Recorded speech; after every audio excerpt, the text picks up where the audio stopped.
It's rivalry week in the SEC, the Egg Bowl, the Iron Bowl, some clean old-fashioned hate. It's time to get the squad together. You're talking ball with the SEC squad. From Alabama to Tennessee, from Georgia to Oklahoma, from Auburn to Texas, it's the local experts of the Locked On Podcast Network bringing you scoops, breakdowns, and the most comprehensive preview of the upcoming SEC weekend. It's the SEC squad, and we have a seat for you. Hurt feelings and thin skin are prohibited. Squad up, you're part of the SEC squad. Oh yeah, welcome into the SEC squad. Sit back, grab your favorite beverage, and join us as we get you ready for another wild week across the SEC. It is rivalry week, a word I just can never say very fast, but welcome into you guys. Welcome into our panel. It's the end of the regular season. Some folks will not play any more games after this, but we're the SEC, and by damn it, we got a lot of bowl-eligible teams. Let's welcome in our panel. I'm Chris Gordy, host of Locked On SEC. Brandon Olson, host of Locked On the Red Hot Gators. Stephen Willis, host of the Locked On Crying Ole Miss Rebels. Corey we're Burton, in it. host of the Locked On Vandy. Oh, Vandy. You've been stuck at those 6 wins for a while now. Jonathan Davis, Locked On Longhorns, the pride of the SEC, even though they don't play anybody. They're still the highest-ranked team. Chris Marler, host of Locked On Gamecocks, the red hot Gamecocks. They just don't lose. And John Miller, host of Locked On Mizzou, where if it wasn't for those pesky OU Sooners, man, you could be playing for a playoff spot right now. Welcome in, guys. How are you? You mean the Gamecocks, but yeah. Whatever. Same thing. One of those maroon teams, yeah. They could be rocking and rolling. Yeah, there you go. That's right. Oh, my goodness. No, we're not doing that.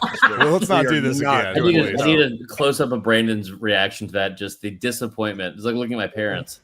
Let's start here, guys, because this is always one of my favorite weeks in the conference because you do have a lot of rivalry games and a lot of just teams that hate each other. And I loved right out of the gates on Monday, we were already getting trash talk from Auburn players, Trey Zune at A&M taking shots at Texas. I'm like, guys, it's Monday. You got all week. Pace yourselves. But kind of just throw it out to you guys. Do you have a favorite rivalry in the SEC? It could be your team. It could be another rivalry of another team.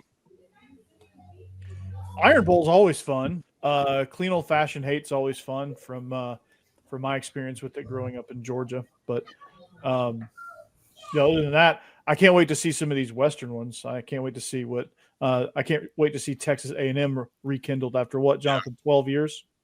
Yeah, 2011. 13. And the most underrated rivalry. The most underrated rivalry in football is the Egg Bowl. Yeah. It's amazing. Billy But the problem is Mississippi State is not good. This year Billy Napier killed the Egg Bowl. No, he didn't. Jeff Levy did. No, Billy Napier killed Gordy, it. I just have to say, in your cold open, you mentioned the Iron Bowl and the Egg Bowl, but no Lone Star Showdown. Like, I know it's been 13 years, but It's new to the SEC, all right? I'm wearing a Longhorns t-shirt. Is that all right for you? I was in Austin. I mean, it's still disrespectful. You just said it. We're the class of the SEC right now. Show us some love in the cold. You're the highest ranked team in the SEC I said pride, not class. Bill Parcells said you are what your record says you are. We're the best team in the SEC. I think my favorite thing from the Texas A&M Texas rivalry I've ever heard in my life was I thought this was a rumor when I was growing up. This is a real thing that happened. I had a Texas A&M guy on our podcast a couple years ago confirm it. When Jackie Sherrill tried to come in there and he was the head coach at A&M and somehow motivate his team, and the way he did it was decided he was going to castrate a live bull and a live steer in the locker room. And I was like, there's no way that happened. This is SEC lore. This is crazy. This is the $100 handshake, $100,000 in a shoebox, gold Trans Am type thing. It was very real. It was very real. So there's a lot there. A lot of juice in that Texas A&M game. Not for that bull. That his juice. A lot of juice indeed ended up on the floor of that locker room. Apparently, yeah, that's right. Cheryl also did that for the Egg Bowl, by the way. He castrated the bull for no real. So he got rid of his eggs, is what you're telling me. I'm just telling you, this Texas A&M rivalry, I'm psyched for it after a decade. Yeah. It's not just on the field. I mean, A&M was about to go through an act of state legislature to I think stay out of this rivalry. There's that level of hatred here, and I'm for all the true hatred. I think of all the games this week, this one has the most juice to me, clearly. Most expensive game of all time. I was going to say, if you guys haven't checked out the Game Time app, and by the way, download the Game Time app. It is a great way to get your hands on tickets. But my God, look at the prices everywhere. I mean, Game Time's actually got some deals to get in. The get in price right now in Game Time is $7.45. But I've seen other other websites out there have like $2,000 to get into the door for this game. It's a regular season game. Yeah, it's like those are like NFC Championship game numbers. Ooh.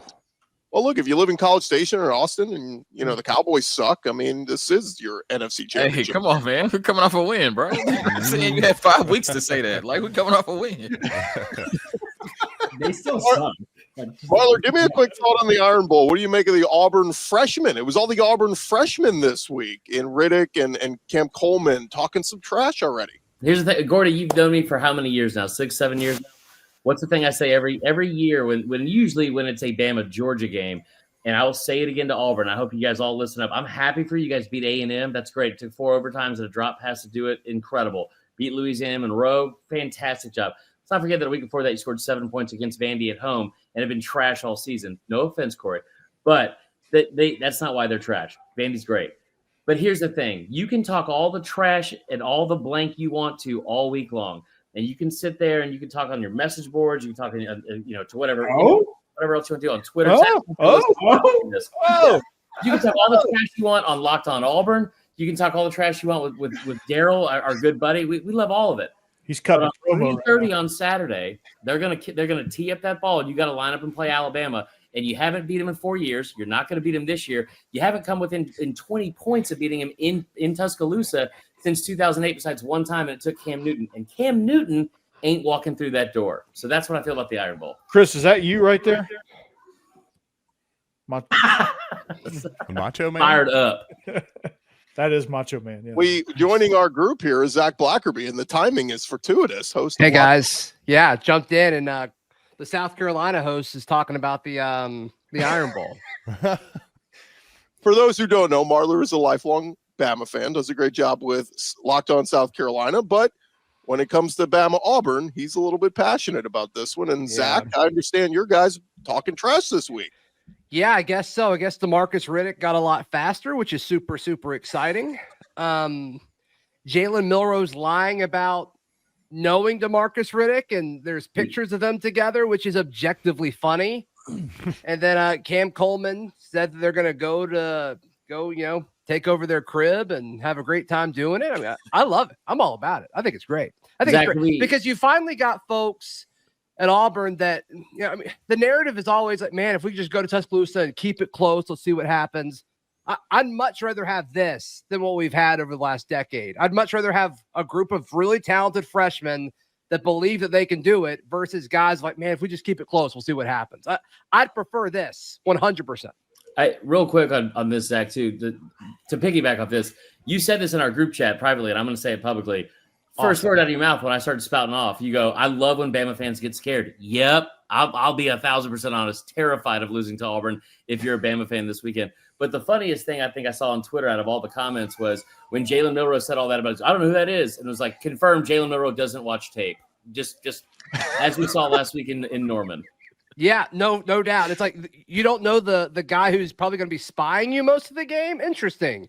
That's bold. But then there's a picture of them at a recruiting visit together, which is objectively funny that Riddick was taking pictures with Milroe with the trophy and all that. But I love it. I love the smack talk. I think it's great. And I think there's a lot riding on this Iron Bowl, a lot more than we thought there would be even a week ago. So I think Auburn makes a statement this weekend. By the way, on Twitter right now, one of my favorite things is there's just a picture of Peyton Thorne's stats and Jalen Milroe's stats side by side, and Peyton Thorne has better stats. That is objectively hilarious to me. Milroe's lucky he had those stats almost padded all in September, because since that game against Georgia, it's way worse too. Thorne's been playing some of the best quarterback play out of anyone in the SEC over the last and he missed a game and a half because he got benched and he didn't play against New Mexico. And so you got to think it'd be conservatively, you could say 200, 250 yards. And if that's the case, like we're talking about Peyton Thorne being like 4th in the SEC in passing yards, that's kind of crazy. Like that is bizarre. Let's go ahead and make our picks here, guys. Raise your hand if you like Bama at home to beat Auburn. Raise your hand. You got me. We got 5 of us. Cowards. All right, we got 3 of us. Not coward. I'm never in my life picking Auburn. Screw you guys. So Zach, Steven, and Corey, you're taking Auburn.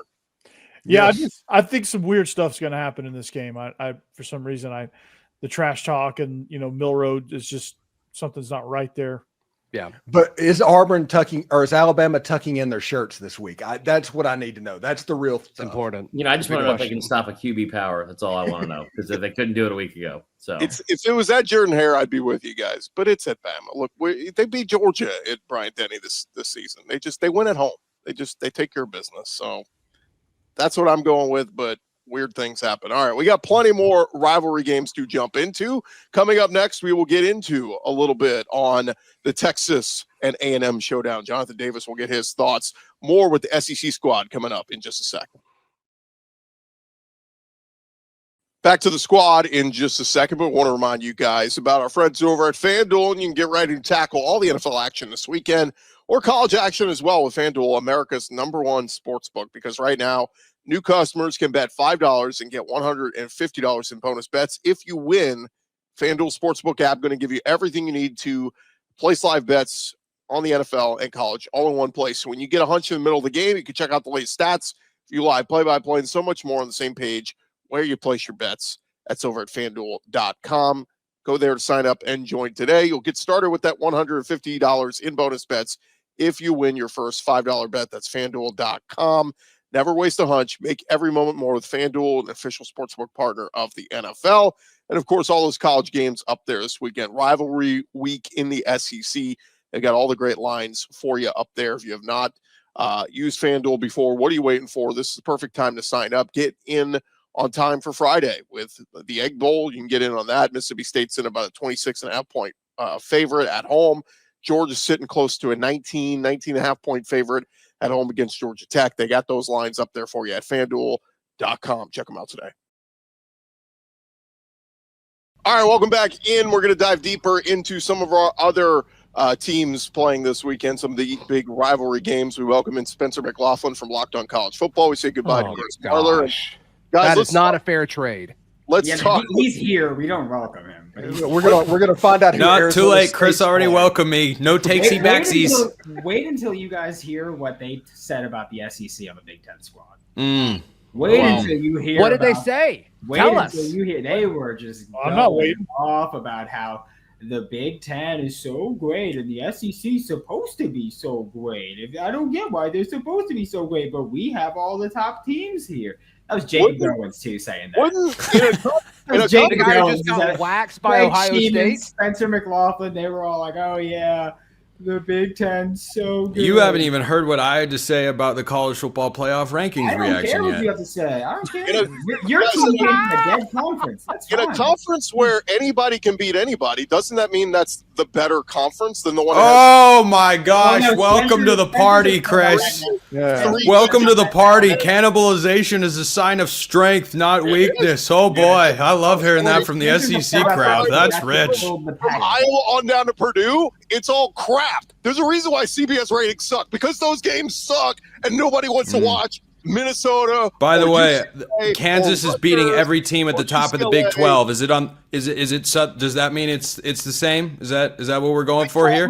The Big 12 I'd be like if Vandy was Kansas beating is everybody winning in the games, SEC yes, at the that's an top. indictment of your conference for from a Missouri fan. Thank you very much.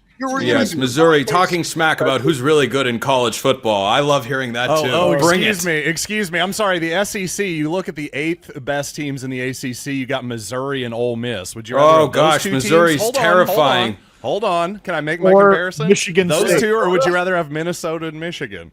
I just watched Minnesota go toe-to-toe with a top 5 team in all of college football. Where's your love for the Gophers? Go toe-to-toe against Penn State. Oh, well, I thought the rankings were everything. That's what we're operating under the assumption of here, right?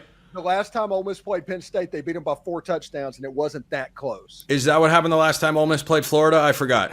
Oh, but Florida's in the SEC. Dang. Florida I see. Florida would Right. beat Penn State by 2 touchdowns. Right. So here's how it works. Heads you win, tails I lose is basically how this works. The bottom of the SEC can beat the top of the SEC because the SEC is just so gosh darn incredible and amazing. But the bottom of the Big Ten or middle of it competes with the top of the Big Ten, or that happens in the Big 12, and it's, oh my gosh, you guys are so terrible. Why don't you learn how to football? Well, nobody would know because nobody watches the game. CBS's ratings are at a decade low because Give me your the Boise SEC State is Wyoming getting every triple header on ABC. Everybody's watching the SEC versus SEC because it's good football being played. No one's watching Michigan Or State. alternatively, those fan bases and brands have done a much better job establishing themselves as quality television products for the last 20 years. Just maybe. When they won like 16 national titles. Yes, well, I'm not Steven. I'm not denying that. I'm not denying that. But Chris say, well, it's because no one's watching this year. Well, there's a lot of fathered-in viewership with college football, and the SEC has been better at that than anybody else because it has been the best conference. Money. That's why they the were Big betting on Ten's a lot of right on grandfathered Friday in night. viewership and from Yeah, the Big Ten, as the well. Big Ten's I mean, media they got the contract bigger is noticeably conference. worth a small amount of money. I believe it was $1 billion. Right, But it's but worth that a undercuts noticeable your amount of point. You were small talking about the exposure. old grandfathered in, fans. That kind of undercuts your point if the Big Ten has a bigger TV contract, doesn't it? Greg Sankey is handing. I think it depends. Greg Sankey is waiting on more money from Disney to go. You want us to go to 9 conference games? Pay us even more. It was a record deal that they just signed 2 years ago, and they No, want we all even know more. Sankey is waiting until they assure the SEC will get 8 teams into the 2014 playoffs. Well, how about you respect Well, then they'll the get super more into the football and stop semifinals. rewarding Indiana for playing a bunch of high schools? How about that? Maybe that will help. So That's why they right. play on And, Friday night. wait. I love this. So Indiana plays a top 5 team, loses, is clearly not as good, and they get their first top 25 opponent of the season. Yes. They just played them. 100%. And yet here you are justifying Missouri being ranked when anytime they go up against a good team, they get Nobody's blasted talking into about oblivion. Missouri, Spencer. Spencer, The you know how Tigers many aren't in the rocks college Missouri football paints playoff each race. week? All right, let's get Nobody's into talking about it's Missouri rivalry anymore. week, and it's not the rivalry between the SEC and the Big Ten. We all can agree that the Big Ten sucks. All right, moving on. Let's get into some of the games. Texas versus Texas A&M. We got this. It's a rivalry game that is back. Everybody's excited. Jonathan, give us the reasons why you're excited, why you're maybe nervous. In College Station, Ross Bjork fought for this. It's his lasting legacy at A&M before he left to go be AD at Ohio State. What do you think? Yeah, just you talk about the excitement. These teams have gone 13 years without playing each other. But like John Miller said, the hatred has never left, right? I mean, these fan bases have been arguing on social media for 13 straight years. And yes, they played in basketball and, softball, baseball, and other sports. But we know football determines this rivalry. Justin Tucker was such a big part of the last game they played. He's had a Hall of Fame career in the National Football League since these two teams have played on the field, so I'm excited about that. Then you talk about the implications, right? College football playoff implications, SEC championship implications, a battle for the state of Texas, the best state in the country, right? Recruiting, just everything. This game is going to mean so much. Does Alabama have an argument, Zach? What is that? Definitely not face pro for? football. I mean, come on now, And so when you talk about, just this game period, Texas has everything to play for. Right now, the top seed in the SEC, they win, they're in the SEC championship, almost a lock to make the playoffs either way. But with their schedule and all the talk about Texas hasn't played anybody, you don't want to leave it up to chance. Of course, Quinn Ewers has, an ankle sprain.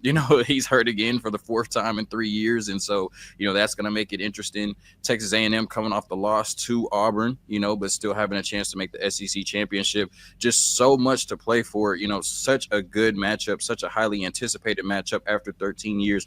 These teams have played over 100 times. These teams played every year from 1915 to 2011, which I think is insane. And it's going to be an electric matchup on Saturday night. And, it's that type of rivalry game where, although Texas is the better team and Texas is going to be favored, this is the type of game where if Texas A&M wins, you would not be surprised. There's just so much hatred on the field. Like you said, these teams have been talking trash, or Texas A&M has been talking trash since Monday.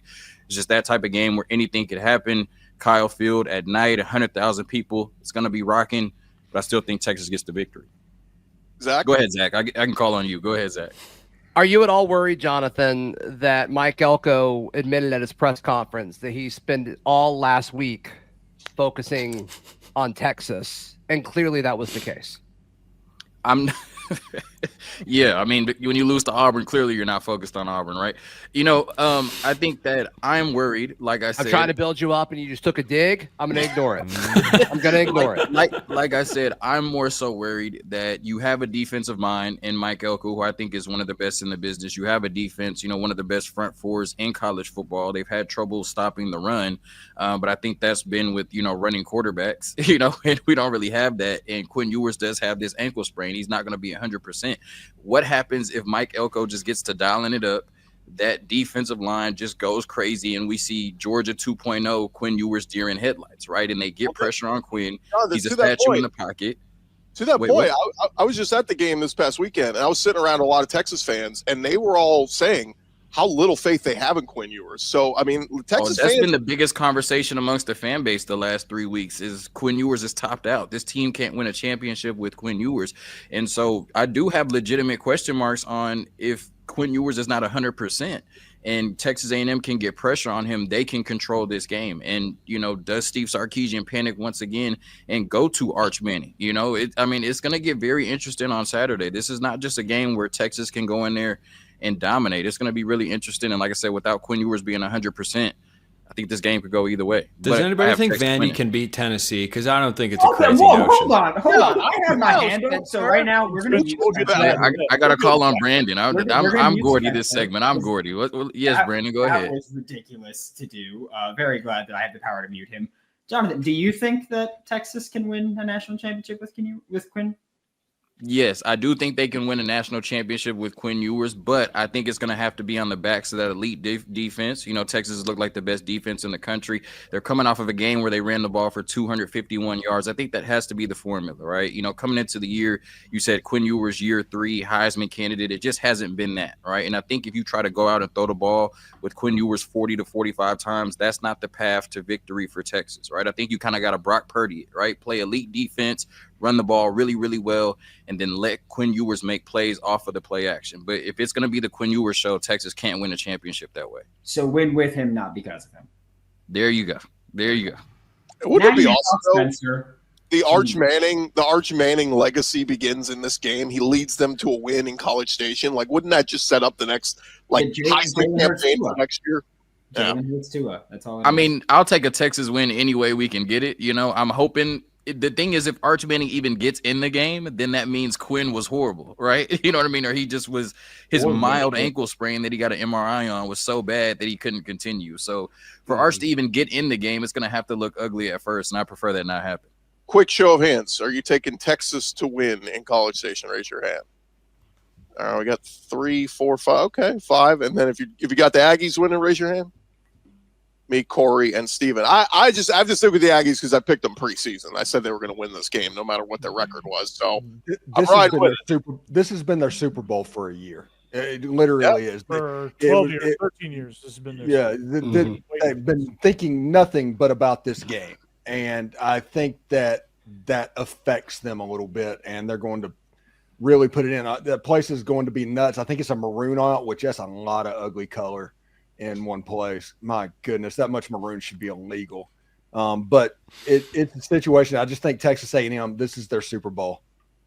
Yeah, I just think that, my faith comes from if there's one unit in the country that showed up for 11 straight weeks, it's this Texas defense. And, I'm just not sure that Marcel Reed can make enough plays in the passing game. I think they're going to, the Texas defense is going to show up, stop the run. They have had trouble, at times doing that this year. But I'm not sure Marcel Reed can make enough plays in the passing game to overcome one of the best passing defenses in the country. And that's why I think Texas gets the win. I think Steve Sarkisian just is going to be able to do a little bit more than Mike Elko, even though they're both, elite on their sides of the ball. And as Trey Zune said, he doesn't know who Anthony Hill is. Oh, yeah, he's okay. I'm like, all right, you really want to say that about the leading tackler for the Longhorns? We will see. All right, when we return here on the SEC Squad, yes, Spencer, we will get to Tennessee Vanderbilt. But I won't be here to discuss, so I'll just say I think Tennessee's going to win, but Vandy's going to make it really, really hard. Corey, that is my olive branch that I'm extending to the Commodores. Okay. Don't take it. Squad right after this.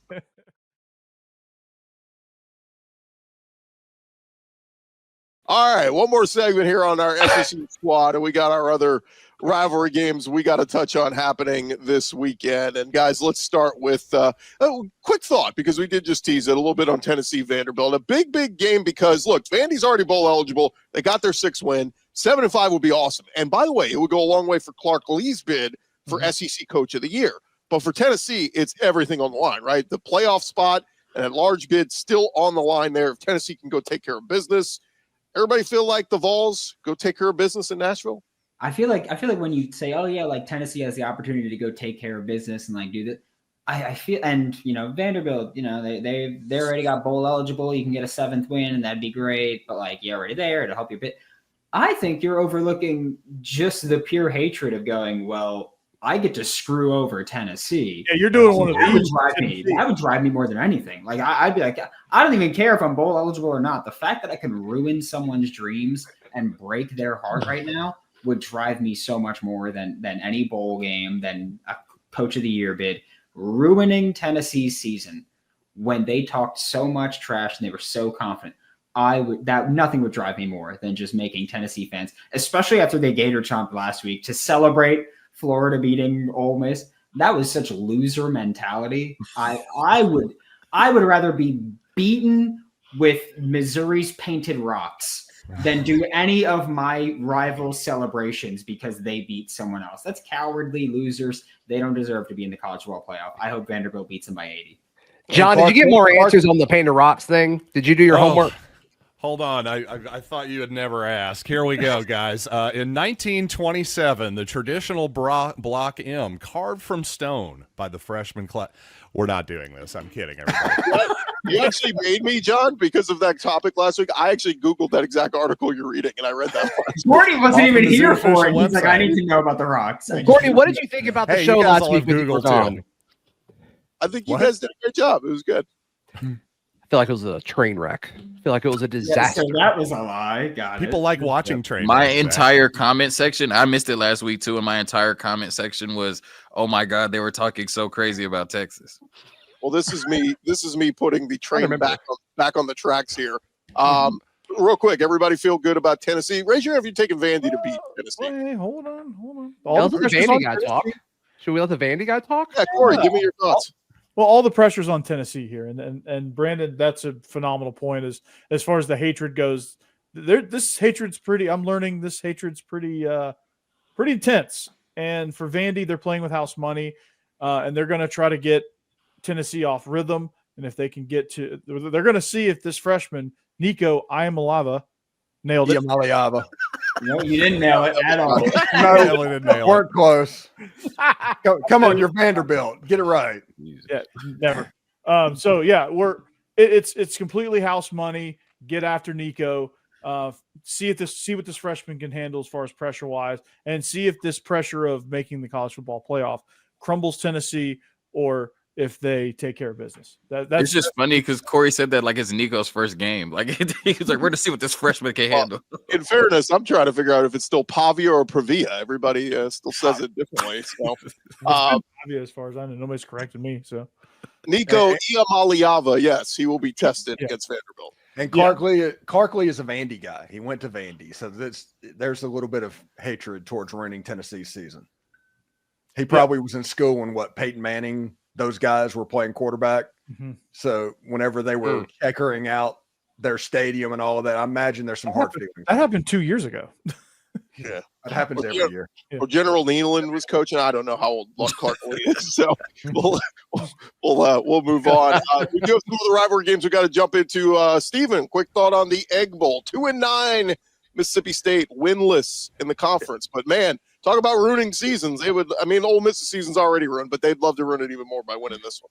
Hey, they got a playoff ranking of 14, which means there's probably at least going to be a little bit of buy-in this week. So it's not going to be just quitting. So instead of winning 31-17, there's a chance they win 48-17. This is a game that Ole Miss should win fairly easily. Anybody like Mississippi State to pull off the upset? I don't. No. As much as I want to. Yeah, I know you want to. I know you want to. It'd be hilarious, but I don't. I just hope we see a wide receiver pee on a fire hydrant. That's we got to bring that back. That was that peak Egg Bowl? I feel like it's just been downhill from that moment. No, the peak Egg Bowl was the 2017 game that had DK Metcalf starting the peeing celebration and Breeling Speaks after a personal foul penalty, recovering a fumble and waving at Dan Mullen on camera. That was the peak Egg Bowl. A lot of peeing in that game. Yeah, the next year, every player on the field got a personal foul. Well, Zach, I don't know if you know this, but in celebration of all of that peeing, Lane Kiffin pissed down his leg last week. Oh, that is factual. That is absolutely factual. How about some clean old-fashioned hate? Look, I don't know. Everybody always tells me how great this rivalry is, but in recent history, Georgia's just dominated Georgia Tech. But some folks in Atlanta will tell you otherwise. Georgia Tech's going to get up for this one. Georgia at about a 19.5-point favorite. Anybody have a thought on this one? Well, Georgia Tech is very pesky. And their offense is humming along. Too bad they can't play defense. Your cousin's the offensive coordinator. Be honest about it. Yeah, I didn't want to drop that name, but yes. little bias. That's fine. Wow. Wow. I was like, where's this coming from? Wow. Who's rumored to be who's interviewing for the Southern Miss head football job, actually. But There you go. What are you, Spencer? Yeah, go Dogs. That's my only thought. Go Dogs. Clemson, South Yeah, Carolina, I mean- nobody. Everybody feel good about Georgia winning this one? yeah. Georgia Tech covers. Georgia Yeah. Tech. Yeah. I mean, that would be an upset. Like, that would knock everybody saying, oh, Georgia, they're going to Atlanta and all this. Like, can you imagine if they lose? I mean, it really would screw over the SEC. So, It's a similar situation to what Tennessee's going through with Vandy. It's you're heavy favorites, you should win, and then they roll in, and Georgia Tech's not exactly a rollover. Hey, maybe Carson Beck throws a bunch of picks again. It's weird, like his eyes look that way, and so sometimes you just can't see the middle of the field, and he's just looking in all kinds of directions. So hopefully rude. he throws more. That was picks. mean. That was mean. That was Good. good. It's supposed to be. Welcome to the SEC squad featuring Brandon Olson. Thank you. That was mean. Thin skin is prohibited. Yeah, We got a few no more. thin skin. We're going to run through these as quick as we can. Oklahoma at LSU is interesting. LSU, all of you guys thought they were going to quit last week. They didn't. They showed up. They beat Vanderbilt. Finished strong. They can get an 8th win of the season, beat Oklahoma. Oklahoma coming off of their best win of the season, beating Alabama at home. So I really don't know what the hell to think of this game. I think it was those XFL uniforms LSU was wearing, personally. Scared Horrible. Vanderbilt to death with those mustard yellow. I think even the XFL would reject those uniforms. Yeah.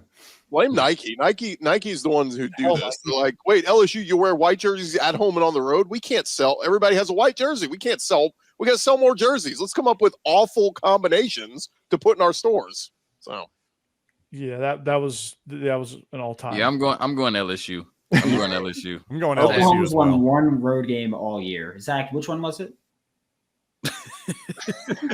Come on. I will say, though, Jackson Arnold running the football last week, what's LSU struggled with at times is your running quarterback. Does Oklahoma own Alabama and Auburn? Like the state of Alabama? Are they the state champs? Well, Diego Pavia owns it. Diego Pavia too. Yeah. Yeah, they have to take it from Diego. My two dads.